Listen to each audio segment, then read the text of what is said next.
Hey guys, welcome back to App. For today's video, we are going to show you or discuss with you how to fix missing buy it now button on product pages Shopify. So if you're interested, let's start tutorial. Now, if you're having problems with your buy it now button on your Shopify page, where in this case, there is a few things that you can do here. Well, first things first, you want to go to shopify.com, log in into your account, and you want to go to online store. Now from here, you want to go to themes and you want to click on customize next to your current theme. Let's go and click on it. Now from here, what we need to do next is we need to go to the home page at the very top here. You want to select products, and from here you want to choose default product. Now from here, you want to go to the left side here. So usually the product information would contain your text, title, price of the product that you're currently viewing.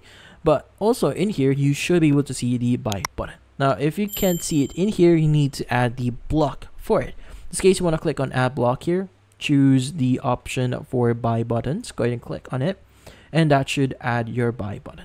Now, what you need to do is you need to basically change it a bit. So for example, let's go ahead and put it under the price section. And from here, we could go ahead and basically edit it. Now, if you want to enable, like for example, you want to show dynamic checkout buttons here, show recipient information, you could go ahead and do that. Now, also, if you can see the buy buttons here, but still unable to see it on your product page, well, it means it might be hidden. So just to give you an example, I'm going to hide my buy button here. It's going to be missing. So what you need to do is you just need to click on the eye icon that you see here, and that should actually make the buy button enabled again. Now, in this case, you just need to click on save at the top right here, and from then on, you should be good. And that's about it.